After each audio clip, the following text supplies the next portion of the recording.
ada yang batiniah, yang ruhani. Kalau ruhani itu gimana? Ruhani. Apakah kita bisa mendidik ruhani? Apakah guru agama menjadi sosok yang kuat? Jangan-jangan juga tidak. Menanamkan kepercayaan diri bahwa mencari uang itu mudah, hidup itu sebenarnya mudah dan menggembirakan, asalkan bisa gerak, kan begitu. Apalah takyun. Agar saya tidak kena penalti itu, maka saya lakukan terlebih dahulu. Misalnya kepala sekolah saya suruh untuk menggerakkan anak-anaknya, siswanya yang kelas 1, tak suruh nanam anggrek. Benih anggrek itu kalau di Malang kan hanya 10.000. Kalau nanam 10 kan hanya 100.000. Tapi 3 tahun kemudian ketika anak-anak itu lulus sanawiyah, yang katakanlah 10 batang itu harganya kan tidak 10.000 lagi, kan menjadi 200.000, bahkan juga bisa 300.000 satu. Kalau 300.000 kali 10 kan sudah 3 juta. Itu kalau nanamnya 10. Kalau nanamnya 20 kan sudah 6 juta. 6 juta itu kan bisa dipakai untuk biaya sekolah baru dari sanawiyah ke aliyah, beli seragam, beli buku, dan seterusnya itu. Nah ini, hal-hal demikian itu contoh kecil. Atau contoh kecil ya, misalnya tanam itu anak-anak di madrasah-madrasah itu tidak bisa bayar SPP. Nah, kenapa tidak bayar SPP? Rupanya karena memang tidak ada uang untuk bayar SPP. Karena itu ya saya bilang jangan ditarik SPP kalau mereka tidak punya uang. Nanti tambah susah. Lalu caranya gimana? Nah, setiap murid saya suruh untuk punya tong gede itu, tongnya saya suruh isi di air. Nanti saya suruh di dalamnya diisi bibit lele. Ya. Setiap hari sisa-sisa makanan saya suruh membuang di tong itu. Nanti 4 bulan lele itu kan besar. Satu tong besar itu kan bisa menampung 500 ekor. Kalau 500 ekor, nanti yang 200 saya suruh berikan pada ibunya, agar ibunya juga senang, ya, tertolong dengan panennya lele. Nanti yang 300 secara bersama-sama saya suruh untuk nyetorkan ke sekolahan. Kalau sekolahan itu punya murid 100 kali 300 kan sudah 30.000 ekor. Itu kan dijual kan banyak kalau di Malang. Nah 30.000 dijual sudah lebih daripada nilainya daripada bayar SPP yang hanya berapa itu. Nah hal seperti ini kan kecil-kecil mudah, tapi tidak dilakukan kalau tidak dipimpin. Makanya saya walaupun sudah tua, pensiun gitu, melakukan hal seperti itu. Nah itu juga punya makna ya, banyak sekali. Dapatkan uang, menanamkan kepercayaan diri bahwa mencari uang itu mudah, hidup itu sebenarnya mudah dan menggembirakan, asalkan bisa gerak, kan begitu. Itu yang saya lakukan setelah pensiun. Saya kira itu pengalaman sederhana ya, bisa dilakukan oleh para pensiunan. Nanti juga begitu. Para pensiunan ini kan begini, ini kan udah bagus gitu kan. Apalagi kalau di Kalimantan Barat itu kan tanahnya masih luas sekali. Saya itu jadi heran itu ya. Dulu saya punya cita-cita.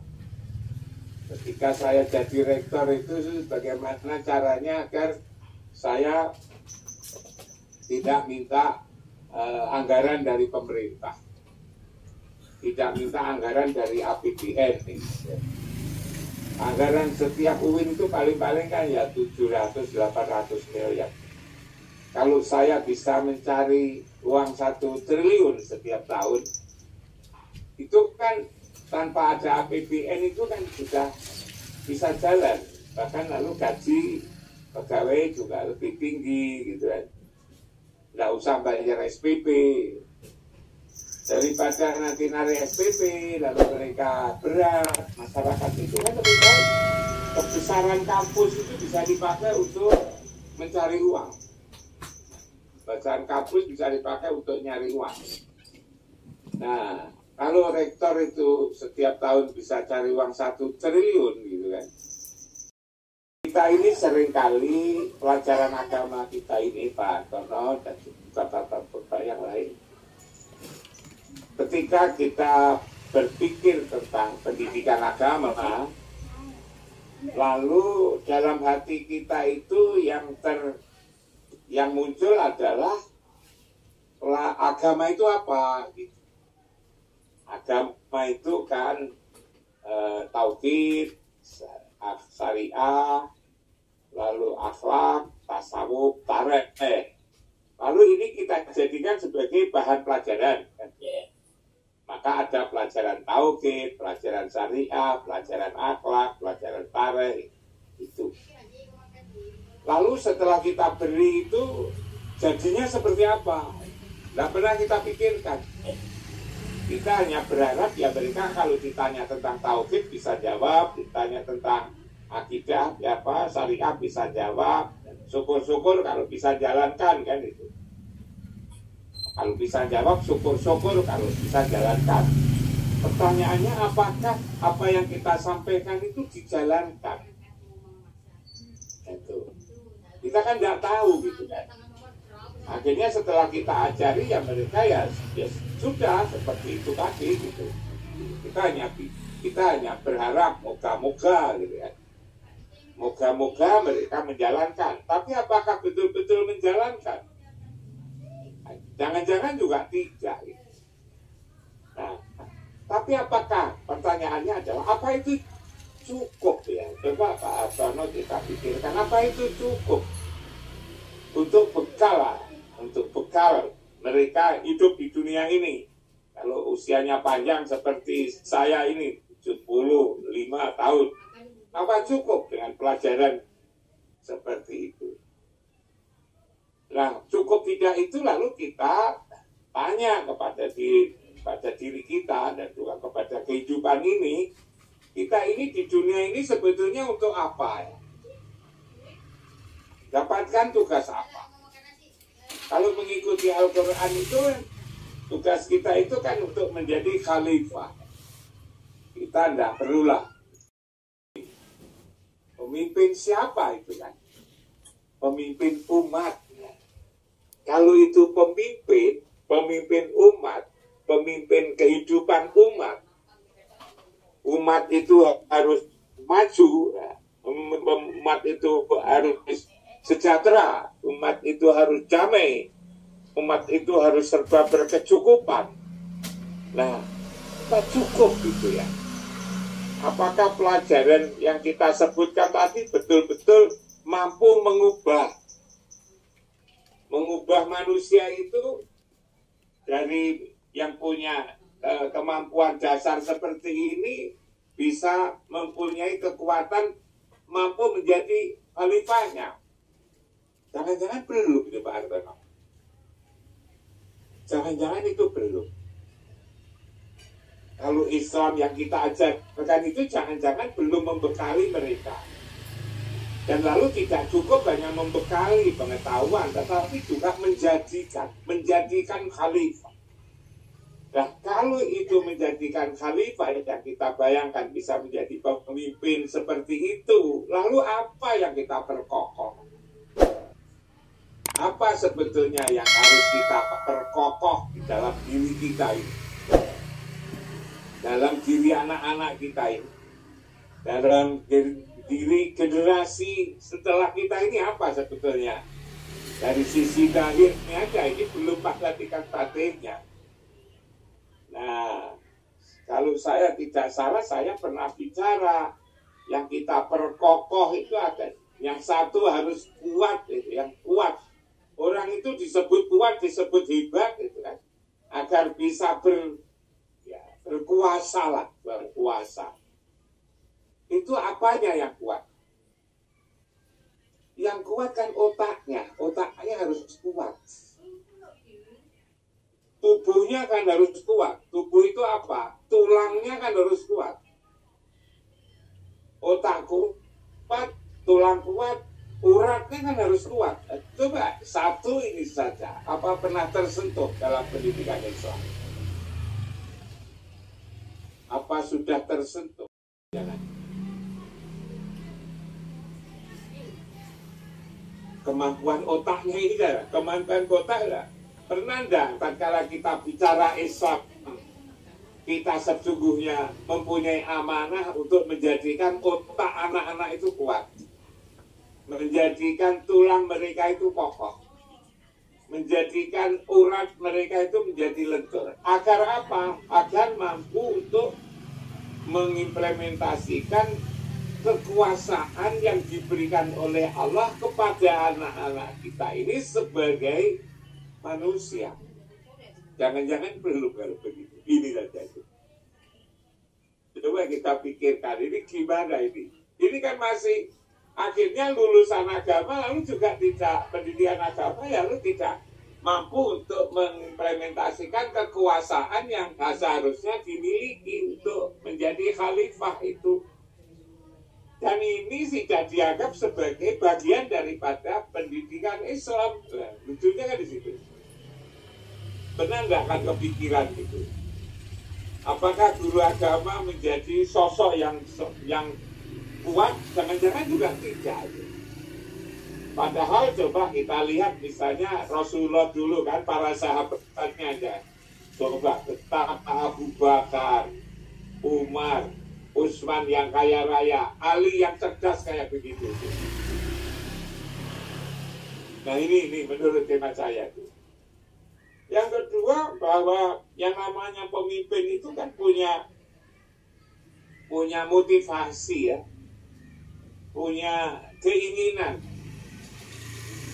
Agar punya keinginan dia juga harus punya wawasannya tadi, otaknya itu harus cerdas ini. Lalu kalau agar anak-anak khalifah ya, calon-calon khalifah dalam kehidupan itu bisa memiliki motivasi, memiliki keinginan, memiliki semangat itu menyala-nyala hingga aku bisa lakukan perubahan-perubahan untuk kesejahteraan, untuk kedamaian. Lalu apa cara kita untuk di mana sebetulnya sisi-sisi manusianya ini yang harus kita sentuh? Jangan-jangan aspek-aspek yang membalut otak, yang membalut tulang, yang membalut urat inilah yang menjadikan mereka bersemangat. Unsur-unsur membalut otak, urat itu adalah daging, adalah kulit. Ya. Maka dari mana ini tumbuh?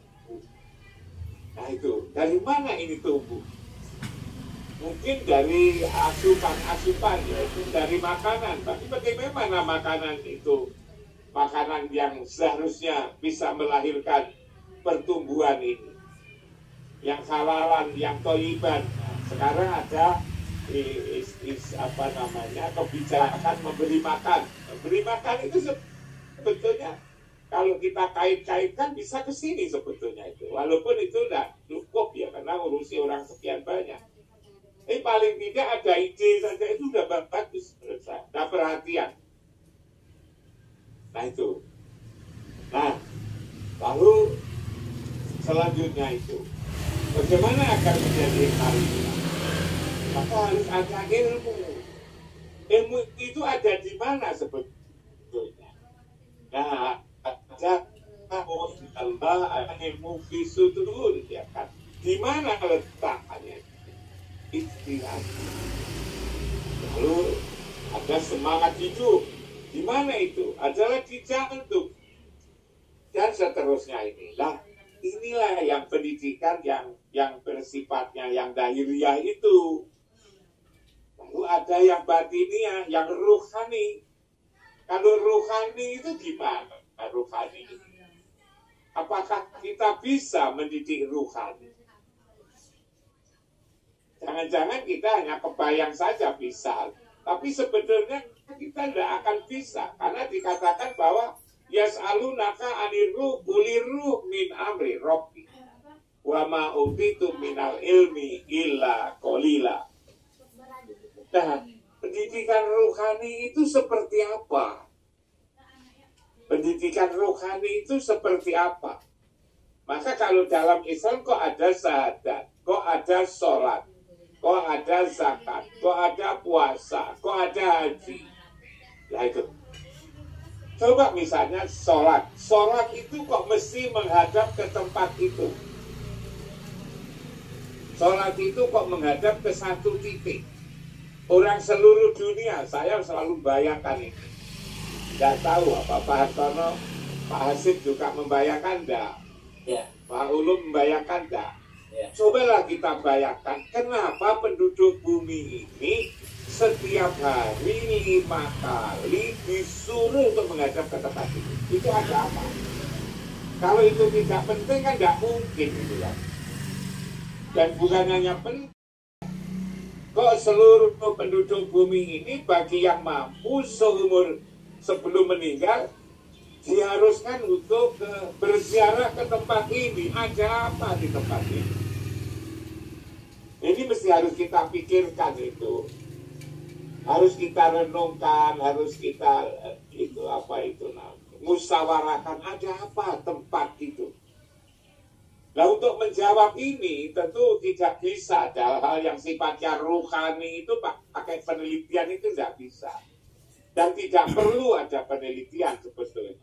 Karena agama itu adalah urusan Allah itu kan. Urusan Allah dan Rasul, maka tidak perlu teliti. Juga menurut iman saya tidak perlu diribah. Dan juga tidak perlu lalu kesepakatan itu menurut saya, karena hal-hal yang bersifat ruhaninya itu adalah hak prerogatif daripada Allah dan Rasul. Hak prerogatif Allah pada dan Rasul. Bahwa seseorang itu selamat masuk surga, masuk neraka itu tidak memerlukan hasil diskusi kita. Nah, itu karena itu memang sudah biasa. Kalau punaka aniruh kuliruh min amri robbi.